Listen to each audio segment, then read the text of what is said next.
Hello children, how are you? I hope you all are doing good. So today we are going to start a chapter which name is Colonization of Bharat.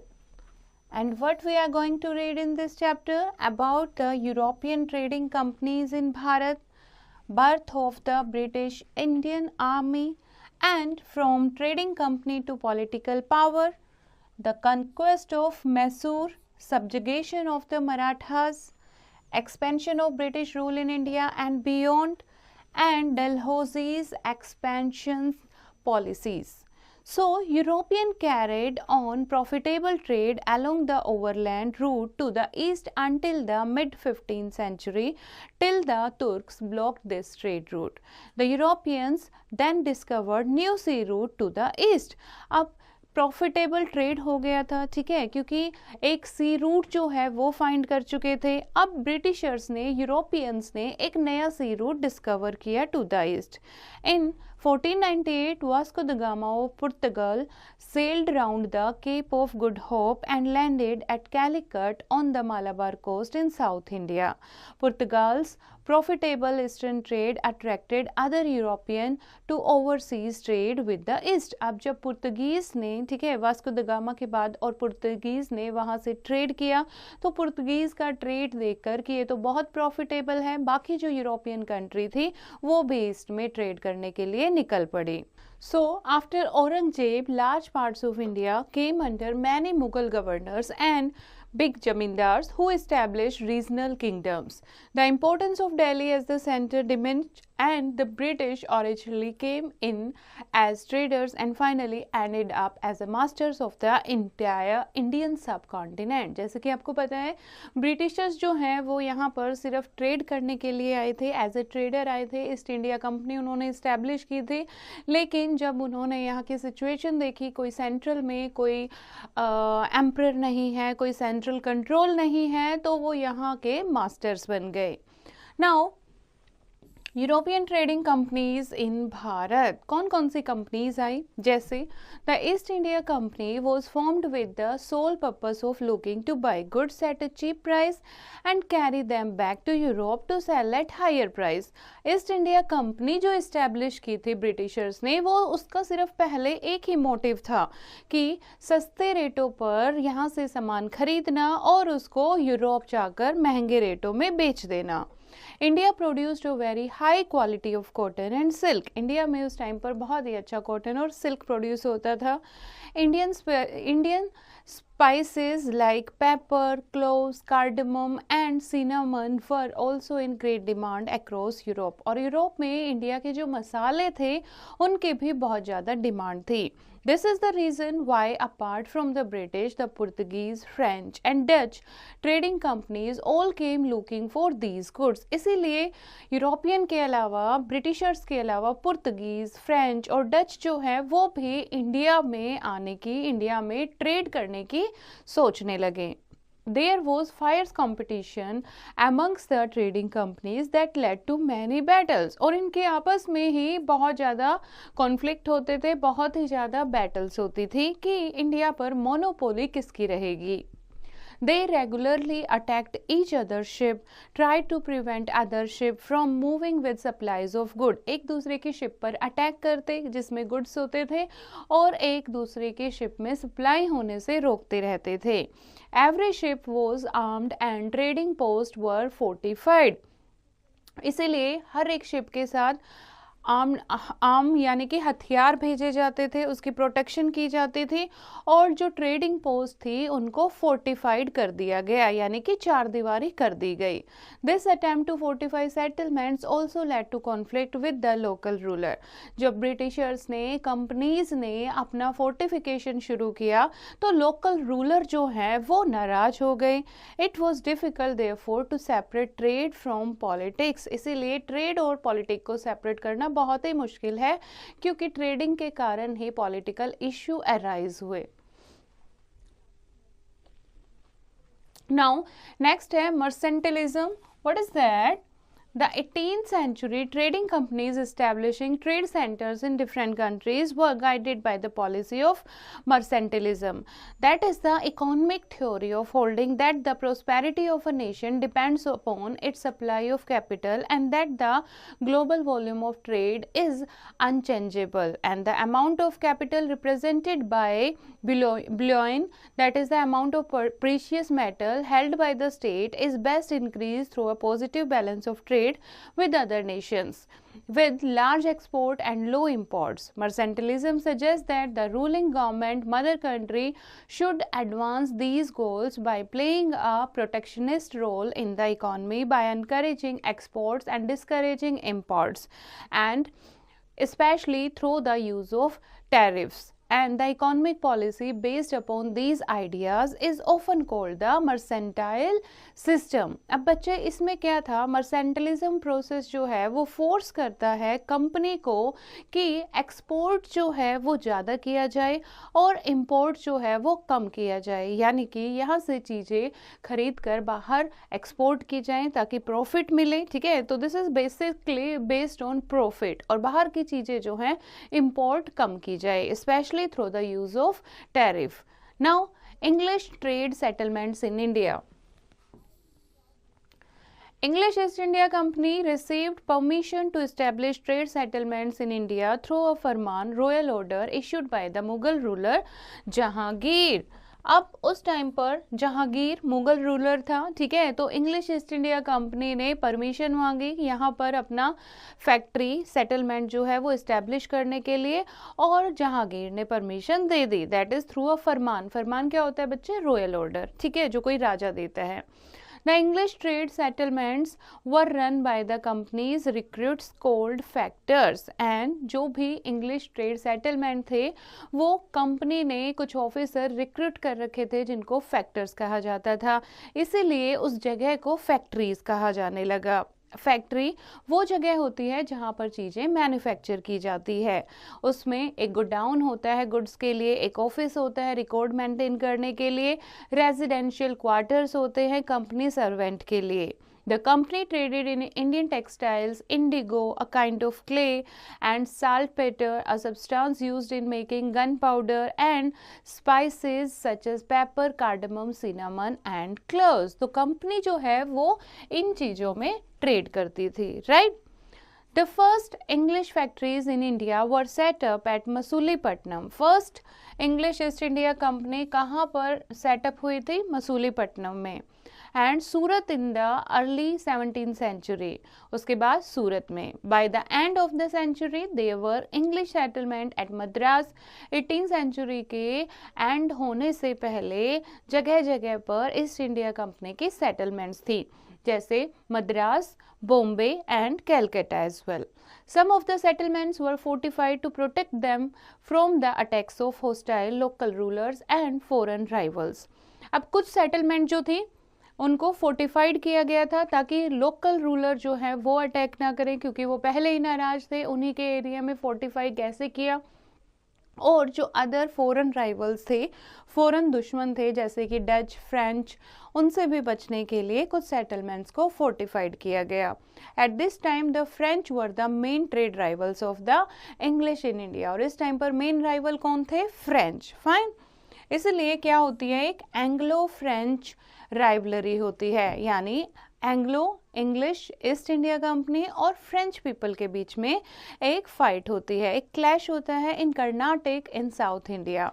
This led to 3 Anglo French wars called the Karnataka wars, और इसीलिए इससे क्या होती है, 3 war होती हैं, यानी 3 Carnatic wars होती हैं। Supremacy in sea battles and the assured leadership of Robert Clive helped the English India Company to defeat the French and out them as rivals in the Indian trade. और उस time leader कौन था English east India company का? Robert Clive, जो कि बहुत ही sharp minded था, ठीक है। तो वो क्या करता है, उसकी हेल्प से इंग्लिश ईस्ट इंडिया कंपनी जो है वो फ्रेंच को हरा देती है और फ्रेंच को इंडिया से बाहर फेंक देती है, यानी अब किसकी मोनोपोली आ गई है इंडियन ट्रेड पर? ब्रिटिशर्स की। Now birth of the British Indian army. The English East India Company needed a well-trained army to protect and expand its Indian trade settlement. अब इंग्लिश ईस्ट इंडिया कंपनी की monopoly आ गई है, लेकिन rivals हर जगह पर थे। तो ईस्ट इंडिया कंपनी सोचती है कि हमें एक आर्मी चाहिए जो हमारे सेटलमेंट्स को प्रोटेक्ट कर सके। Around the mid 18th century, the company raised an army at Madras by training a mixed band of European and Indian soldier. सबसे पहले मद्रास में एक आर्मी बनाई जाती है जिसमें यूरोपियन और इंडियन सोल्जर मिक्स होते हैं, उनको ट्रेन किया जाता है। उसके बाद मद्रास के बाद बॉम्बे, देन कैलकाटा में भी आर्मीज जो हैं वो तैयार की जाती हैं। Ultimately, these three armies were merged to form the company's army in India. और फिर ये तीनों आर्मी मिलकर, यानी ये किसकी आर्मी है? कंपनी की, ईस्ट इंडिया कंपनी की आर्मी जो है वो इंडिया में इस तरीके से खड़ी हो गई। The Indian soldiers in the company's army were called Sepoy from the Persian word सिपाही meaning soldier। और जो इंडियन सोल्जर थे इस आर्मी में उनको सिपॉय कहा जाता था। And they form the bulk of the company's troop. ज़्यादातर सिपाहियों में इंडियन ही थे। They were train to be discipline and to master western military skills. They were also train to use modern military equipment such as the matchlock musket, a type of gun. ठीक है, तो इस तरीके के जो उस टाइम के modern equipment थे, मिलिट्री इक्विपमेंट, उनकी भी ट्रेनिंग दी जाती है। The British colonized India with the help of the company's well-equipped, well-trained and disciplined army। अब ब्रिटिश ईस्ट इंडिया कंपनी की अपनी एक अच्छी, well-trained और well-equipped और well-disciplined आर्मी खड़ी हो गई है। ठीक है, इसीलिए वो इंडिया पर इतने टाइम तक रूल कर पाए। Now from trading company to political power, कैसे वो ट्रेडर से मास्टर्स बने। In 1651, the East India Company set up its first factory on the banks of river Hooghly. With the growth of trade, merchants and traders were persuaded by the company to come and settle near the factory. By around 1696, it started building a fort around the settlement, right? Around 2 years later, by bribing Mughal officers, the company got zamindari rights over 3 villages. 2 साल बाद अपनी company खड़ी करने के बाद, ठीक है, अपने जो सेटलमेंट थे वो फोर्टिफाइड करने के बाद क्या किया उन्होंने, मुगल ऑफिसर्स को ब्राइब दिया और कंपनी को जमींदारी राइट जो है 3 गांवों के मिल गए। One of these villages was Calcutta, which later grew into the city of Calcutta और कोलकाता। ठीक है, उनमें से एक गांव था Calcutta. The company also got the Mughal Emperor Aurangzeb to issue a Farman granting it the right to trade duty free। उसके बाद मुगल एम्परर औरंगजेब से वो एक फरमान भी जारी करा लेते हैं जिसमें वो ट्रेड जो है वो ड्यूटी फ्री रहेगा। उनके जो ब्रिटिशर्स ट्रेड करेंगे उस पर कोई भी टैक्स नहीं लगेगा। The company officials misused this Farman, refusing to pay taxes even on the private trade they carried out on the side. और इसका उन्होंने फ़ायदा उठाया। ठीक है, अब किसी भी तरीके का वो ट्रेडिंग पर टैक्स पे नहीं करते थे। This caused an enormous loss of revenue for Bengal and led to a number of protest from the Nawab of Bengal Murshid Quli Khan. और इसीलिए मुर्शिद कुली खान की तरफ से बंगाल को काफ़ी लॉस हो रहा था क्योंकि रेवेन्यू कम इकट्ठा हो रहा था। ठीक है, तो मुर्शिद कुली खान के साथ कई बार ब्रिटिशर्स की फाइट हुई, बैटल हुई। Till the mid-18th century, Nawab Murshid Quli Khan and Nawab Ali Vardi Khan of Bengal kept strict control over the European trade settlements. Sirajuddaulah succeeded Ali Vardi Khan as Nawab in 1756. He drove the English out of Calcutta for expanding fortification against his orders and misusing trading right। और जब अली वर्दी खान की जगह सिराजुद्दौला जो है वो नया नवाब बनता है बंगाल का, तो वो इंग्लिश ईस्ट इंडिया कंपनी को कलकत्ता से बाहर फेंक देता है। क्यों? क्योंकि उसने बिना परमिशन के उन्होंने फोर्टिफिकेशन क्यों किया सेटलमेंट का और ट्रेडिंग राइट का मिसयूज करने के लिए। बट रॉबर्ट क्लाइव जो लीडर था उस टाइम, बहुत ही जो क्लेवर था, he took charge of the company's force in Bengal and restored the company's earlier position and trade privilege by treacherous means। और बहुत ही निर्दयी तरीके से उसने फाइट की रॉबर्ट क्लाइव ने और दोबारा से कंपनी को रिस्टोर कर लिया बंगाल में।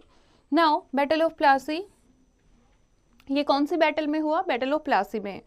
Ali Vardi Khan died in 1756 and was succeeded by Sirajuddaulah. The company wanted to install a puppet Nawab on the throne who would give them more concessions and privilege. So the company tried to help one of his rivals but without success to become the Nawab. And ex-separated Sirajuddaulah asked the company to pay the revenue and to stop fortification. Sirajuddaulah Britishers ने इसीलिए help की थी उसको नवाब बनने में कि वो एक पपेट रहेगा और ब्रिटिशर्स को ज़्यादा से ज़्यादा कंसेशन देगा, लेकिन इसका उल्टा हुआ। सिराजुद्दौला ने कंपनी को रेवेन्यू पे करने के लिए फोर्स किया, बोला, और फोर्टिफिकेशन को स्टॉप करने के ऑर्डर दिए। When negotiations failed, he marched with the strong force of 30,000 soldiers to the English factory at Qasim Bazaar, captured the company's officials, seized the warehouse, disarmed all Englishmen and blockaded English ships. और जब Britishers ने मानने से मना कर दिया तो वो अपनी आर्मी के साथ 30,000 सोल्जर्स के साथ इंग्लिश फैक्ट्री को सील कर दिया, कंपनी ऑफिशियल्स को अरेस्ट कर लिया और जो इंग्लिशमैन थे उनको डिसआर्म, हथियार छीन लिए गए और इस तरीके से शिप को भी रोक दिया गया। Then he marched to Calcutta to capture the Fort St. William और उसके बाद कैलकाटा की तरफ फोर्ट सेंट विलियम को कैप्चर करने के लिए निकल गए। When the English officials at Madras heard about the fall of Calcutta, they sent a strong force under Robert Clive along with naval fleet. Finally, in 1757, the company's forces under Robert Clive defeated Sirajuddaulah. A major part of the Nawab's army, led by his commander Mir Jafar, did not take part in the battle. और इस battle में Robert Clive के under Englishman हो गए, ठीक है, और दूसरी तरफ कौन है? सिराजुद्दौला। तो दोनों की फाइट होती है जिसमें सिराजुद्दौला जो है वो हारा जाता है। क्यों? क्योंकि उसका जो कमांडर था मीर जाफर, उसके बहुत सारे जो उसके अंडर आर्मी थी वो बैटल में पार्टिसिपेट नहीं करती। It was the major cause कि सिराजुद्दौला जो है वो क्यों डिफीट हुआ। Clive had made secret negotiations with Mir Jafar and promised to make him the Nawab. ऐसा क्यों किया मीर जाफर ने? क्योंकि क्लाइव ने उसके साथ नेगोशिएशन की थी और उससे प्रॉमिस किया था कि नेक्स्ट नवाब जो है वो मीर जाफर को बनाएंगे।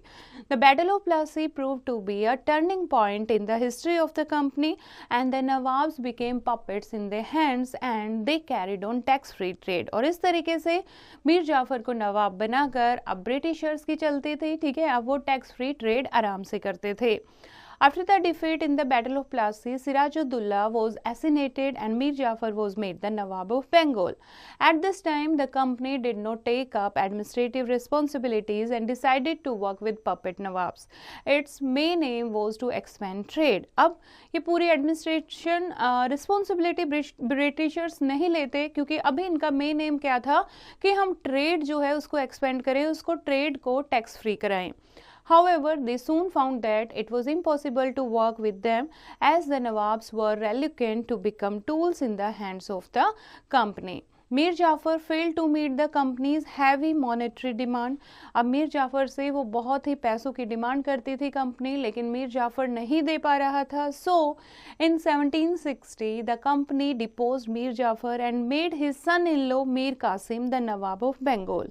इन रिटर्न मीर कासिम जो है वो कंपनी को जमींदारी दे देता है बुर्दवन और मिदनापुर की और चित्तगोंग की, right. Next is battle of Buxar in 1764.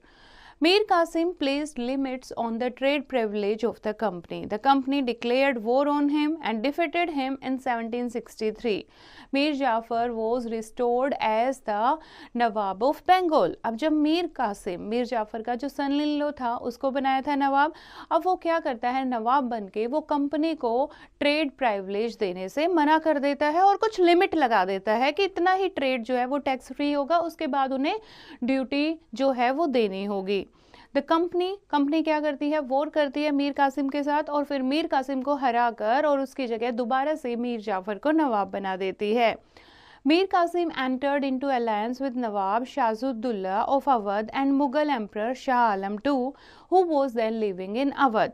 अब मीर कासिम जो है वो एक अलायंस करता है इन नवाबों के साथ जो उस टाइम पर अवध में रह रहे थे। The British defeated the combined forces at Buxar in 1764. अब मीर कासिम और शाहजुद्दौला और मुगल एम्पर शाह आलम II तीनों की आर्मी को ब्रिटिशर्स जो हैं वो हरा देते हैं in the battle of Buxar in 1764. By this victory, the British established unquestioned authority over Bengal. अब उनको एक अथॉरिटी मिल गई थी बंगाल पर क्योंकि सबको ही तो हरा दिया. And considerable influence over the rule of Awadh and the Mughal emperor. अब मुगल एम्पर पर भी ब्रिटिशर्स का रूल आ गया था, कंट्रोल आ गया था. बंगाल तो था ही, अब अवध पर भी ब्रिटिशर्स का कंट्रोल आ गया था. This you have to know. The British army of 8,000 men defeated the combined army of Awadh and Mughals consisting of 40 to 60,000 soldiers in the battle of Buxar. सिर्फ ब्रिटिशर्स के 8,000 सोल्जर थे और Indian army जो थी एक तरीके से अवध और शाहजुद्दौला मीर कासिम की जो आर्मी थी उसमें 40 to 60,000 सोल्जर थे. फिर भी ब्रिटिशर्स हरा देते हैं उनको. क्यों? क्योंकि वो वेल इक्विप्ड और वेल ट्रेंड आर्मी थी ब्रिटिशर्स की. अब बच्चे जो बैटल ऑफ बक्सर हुई उनके रिजल्ट क्या निकले? After Mir Jafar death in 1765, the new Nawab of Bengal handed over the powers of military and criminal jurisdiction to the company. Now, in the same year, Clive restored Awadh to Shahzuddullah. In return, Shahzuddullah paid a sum of money and ceded the districts of Kora and Allahabad to the company. Awadh became a buffer state, that is neutral zone, which would save Bengal from the direct impact of an invasion from the northwest. East India Company appointed Muhammad Reza Khan to exercise Diwani functions in Bengal. However, the Nawab also appointed him to look after Mijamat functions. Hence, in effect, the Diwani and वजामत came under the control of the British. इस तरीके से बहुत सारी चीज़ें जो हैं बक्सर की बैटल के बाद ब्रिटिशर्स के अंडर आ जाती हैं. Through a farman in 1765 Shah Alam II granted the company the Diwani of Bengal यानी कि office of revenue collector Bengal, Bihar and Odisha on a permanent basis. और मोर बंगाल, बिहार एंड ओडिशा तीनों ही उस टाइम पर बहुत ही फर्टाइल स्टेट हुआ करती थी. ठीक है, यहाँ का भी रेवेन्यू कलेक्शन का काम जो है शाह आलम II वो ब्रिटिशर्स ईस्ट इंडिया कंपनी को दे देता है through a Farman.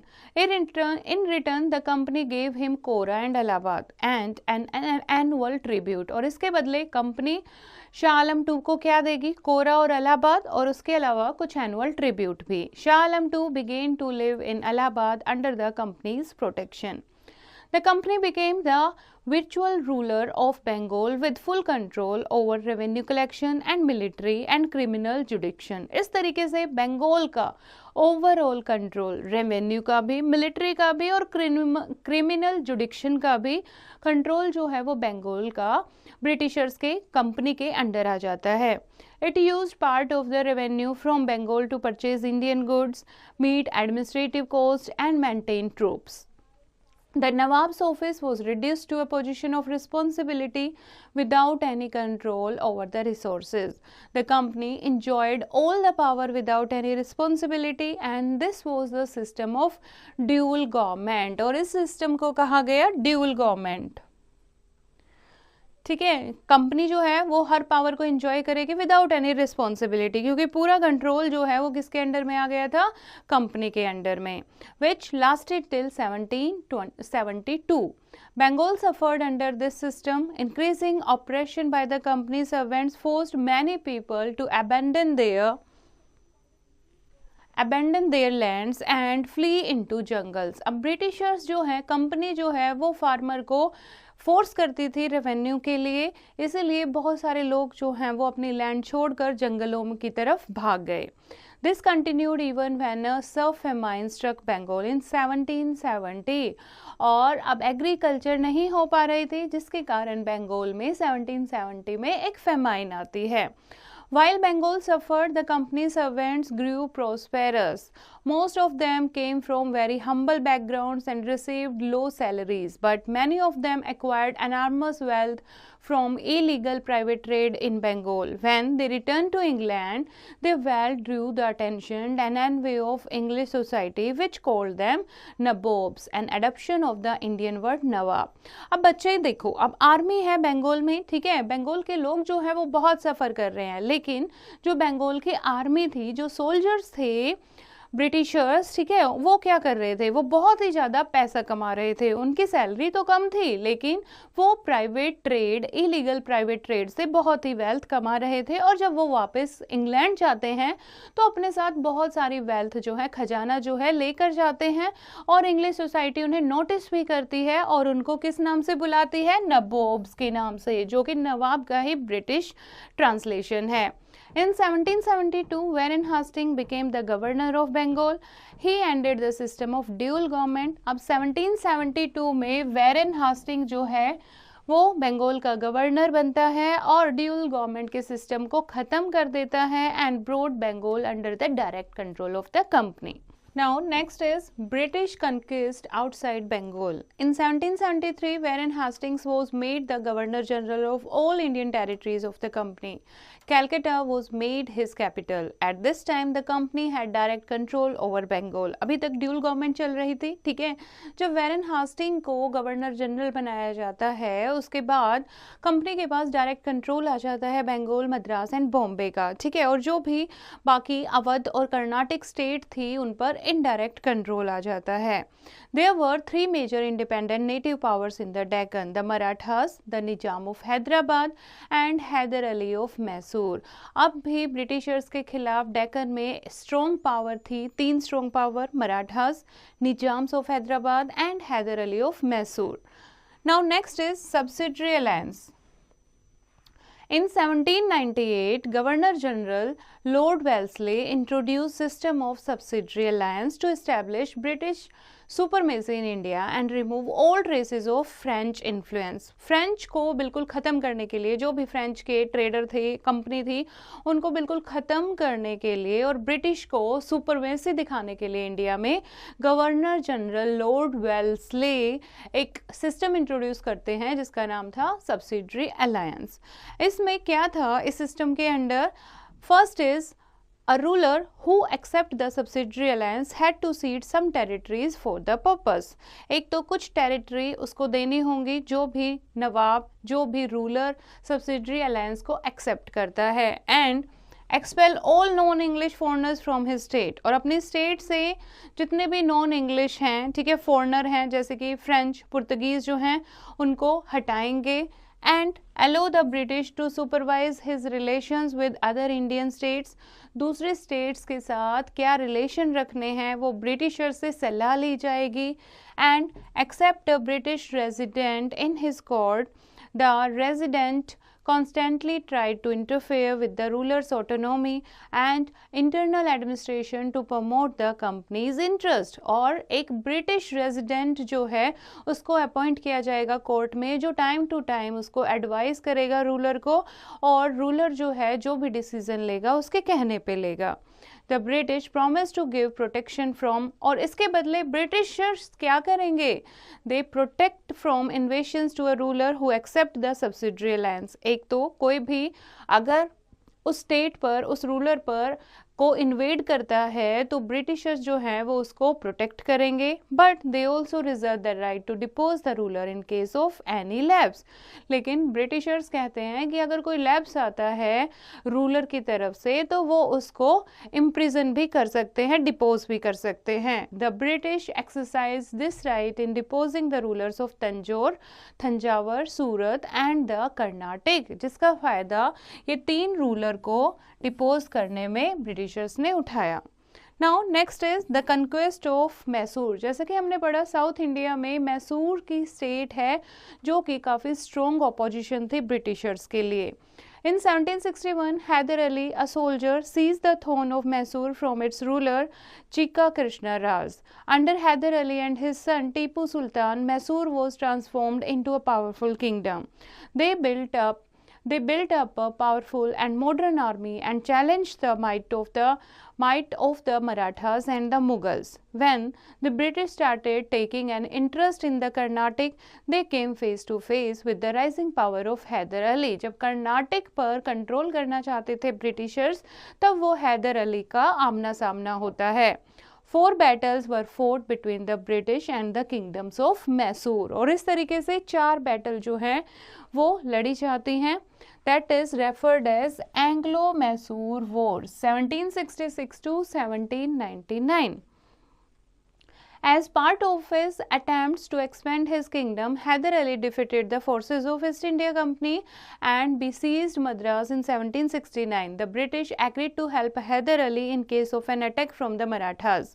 However, when the Marathas attacked Mysore in 1771, the British failed to come up to Hyder Ali help. ठीक है, पहले तो ब्रिटिशर्स कहते हैं अगर मराठा का अटैक हुआ मैसूर पर तो वो उसे प्रोटेक्ट करेंगे, लेकिन जब अटैक होता है तो ब्रिटिशर्स वहां नहीं आते हैदर अली की हेल्प के लिए. An angry Haider Ali swore never to trust the British again. और इससे हैदर अली को बहुत ही गुस्सा आता है और वो सोचता है, कसम खाता है कि अब दोबारा कभी भी ब्रिटिशर्स के पर ट्रस्ट नहीं करेगा. In 1782, Haider Ali died, leaving his son Tipu Sultan to carry on the fight.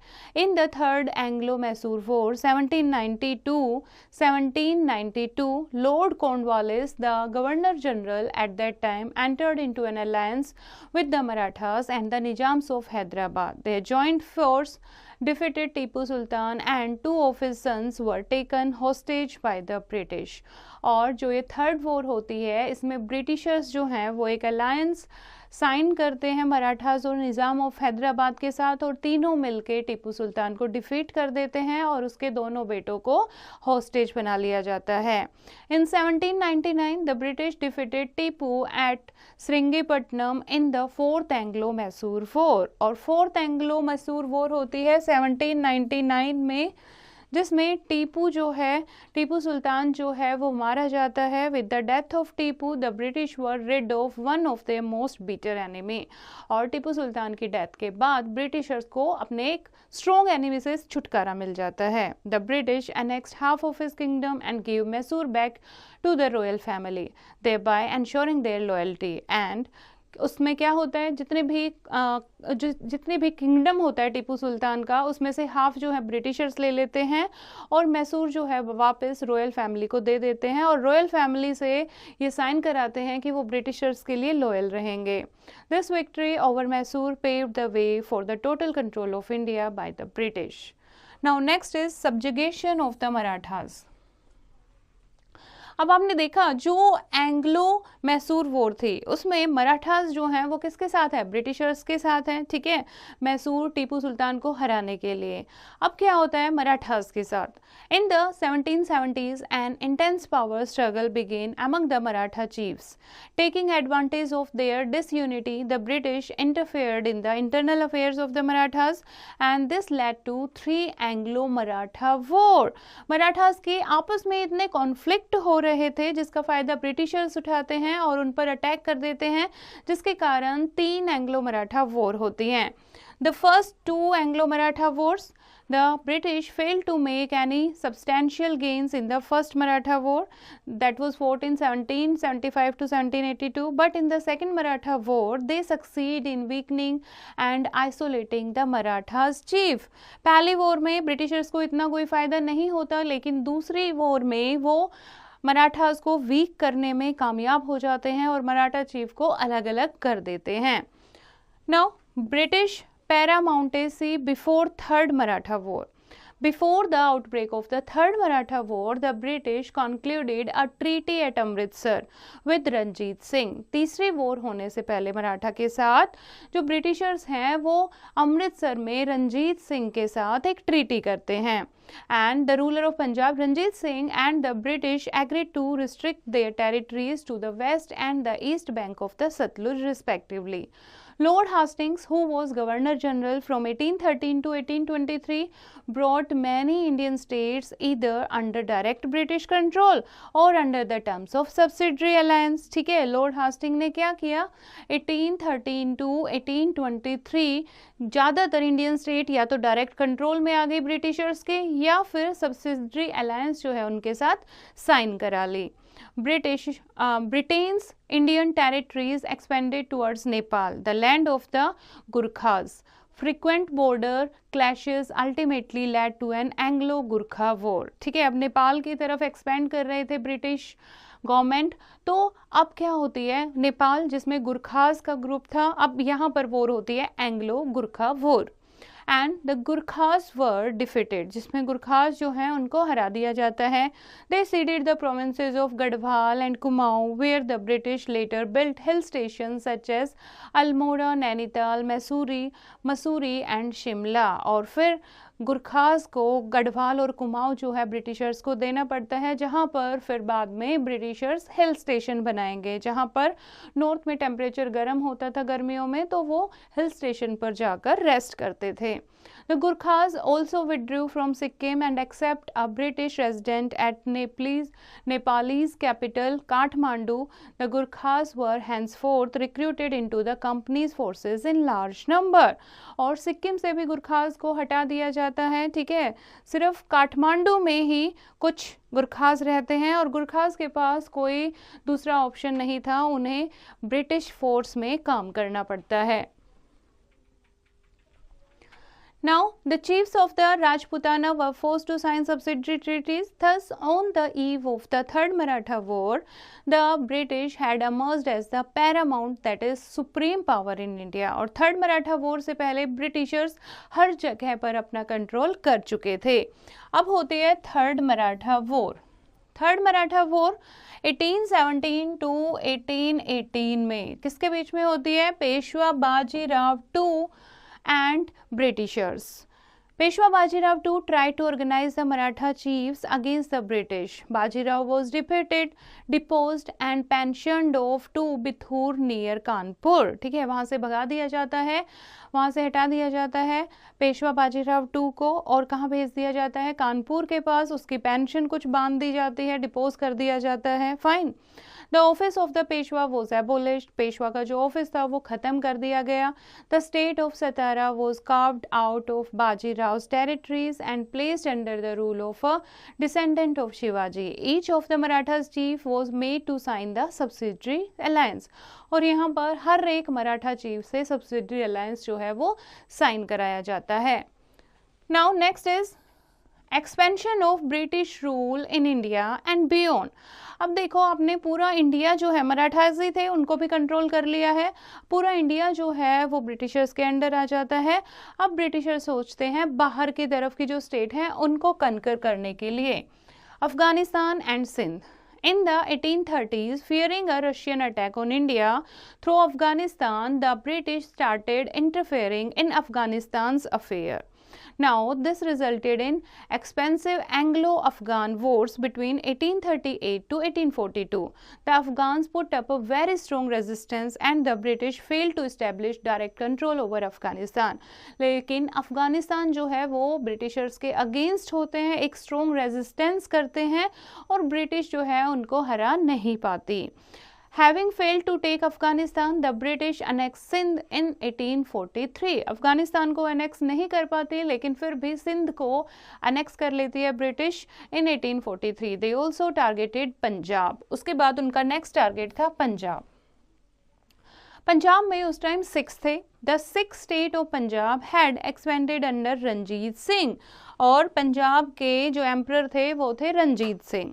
The British forced him to sign the treaty of Amritsar. अब ब्रिटिशर्स जो हैं रंजीत सिंह को फोर्स करते हैं ट्रीटी ऑफ अमृतसर साइन करने के लिए, जिसमें प्रॉमिस किया गया था कि Ranjit Singh promise not to expand beyond the east of the river Sutlej, कि सतलुज रिवर से आगे जो है वो पंजाब को आगे नहीं बढ़ाएगा।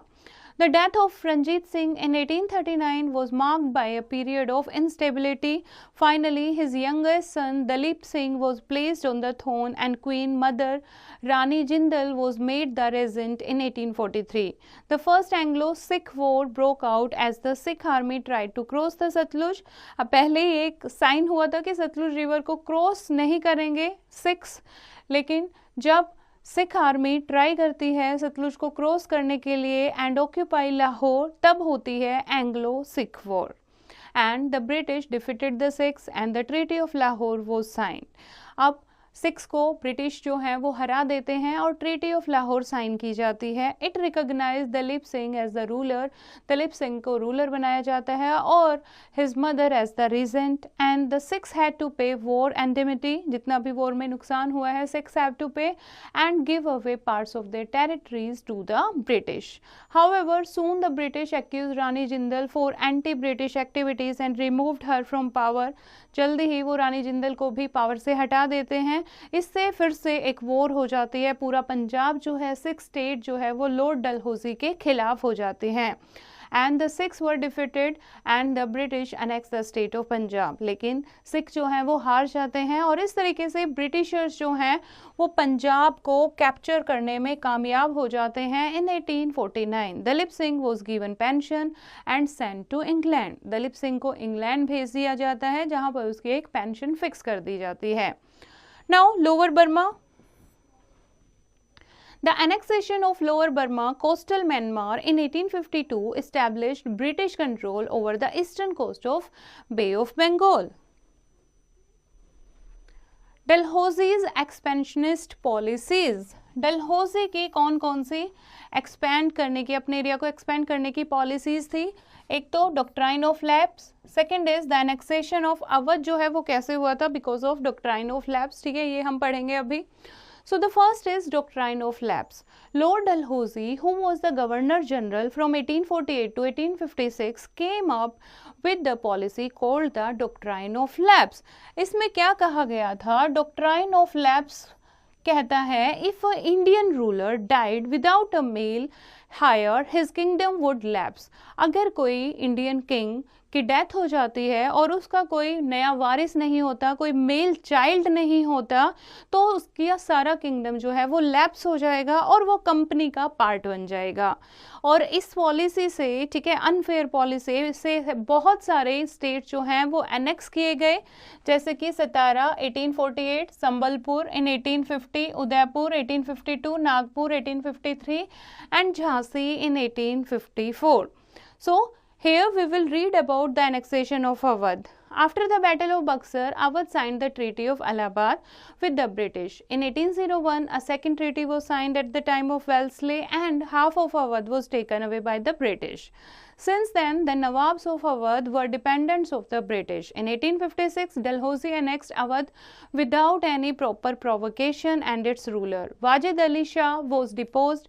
This act of the British was universally condemned and became one of the main cause behind the revolt of 1857.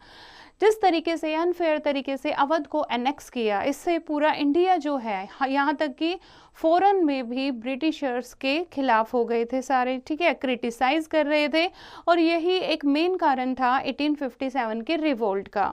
दस by 1856 the whole of India was under British rule और 1856 तक मोस्टली होल ऑफ इंडिया जो है वो किसके under था? Britishers के under. Addition of pensions and titles. Now Dalhousie abolished the title and pensions of the heirs of childless Indian rulers and annexed their territories. अब जो childless ruler थे, ठीक है, उनकी पेंशन बंद कर दी डलहौजी ने और उनको क्या कर लिया? बंदी बना लिया गया। Tanjore and the Carnatic were annexed in the manner and when Peshwa Bajirao II died, pensions was denied to his adopted son Nana Sahib. जब पेशवा बाजीराव II जो है उसकी डेथ हो जाती है तो उसका एडॉप्टेड सन जो होता है नाना साहिब, उसको पेंशन देने से मना कर दिया जाता है। And the British intended to abolish the title of the Mughal emperor after the death of Bahadur Shah II. Other pretext. Dalhousie annexed a part of Sikkim in 1850 because its ruler had ill-treated the company's servant. He also made the Nizam of Hyderabad surrender the province of Berar for failing to meet some financial obligations, and the company used the pretext of maladministration, bad governance to annex Awadh in 1856. Awadh की जो bad practice हुई, ठीक है, bad गलत तरीके से जो उसको एनेक्स किया गया, तो ये बहुत सारे ऑब्लिगेशन जो हैं वो फॉरेनर पर, ब्रिटिशर्स पर लगे थे। Now revise the chapter. During the 17th and 18th centuries, many European rulers followed economic policies to protect their countries' trade interests, and intense rivalry resulted in trade wars among the European countries. Anglo-French trade rivalry in South India led to the three Carnatic Wars, 1744 to 1763. The British emerged supreme. Robert Clive defeated Nawab Siraj-ud-Dowlah of Bengal in the Battle of Plassey 1757 by bribing Siraj's officials including Mir Jafar. Mir Qasim replaced Mir Jafar as the Nawab of Bengal by giving the Jamindari of Burdawan, Midnapur and Chittagong to the company. He put checks on the company's trade privileges, and the British defeated him in the Battle of Buxar in 1763. In 1764, the British defeated the forces of Mir Qasim, Nawab Siraj-ud-Dowlah and of Awadh and Mughal Emperor Shah Alam II. Shah Alam granted the Diwani of Bengal, Bihar and Odisha to the company. Next is Lord Wellesley subsidiary alliance enabled the British to control Indian states without annexing them. Over three Anglo-Maratha wars 1775 to 1818, the Peshwa was defeated, his offices was ultimately abolished, and the Maratha chiefs who rose against the British had to sign separate subsidiary treaties. And the British failed to annex Afghanistan, but they annexed Sindh in 1843 and the Punjab in 1849. Lord Dalhousie applied the doctrine of lapse to annex Satara, Sambalpur, Udaipur, Nagpur and Jhansi, and treatment of the company's servants, that is in Sikkim, and financial lapse, Berar, were some of the Dalhousie's other pretexts of annexation. Dalhousie also annexed states Tanjore and the Carnatic by abolishing the titles and pensions of adopted heirs. The company annexed Awadh on the pretext of maladministration. So this is the chapter, bache. I hope you have understood the chapter. You have to read it once again and do the practice of exercise yourself.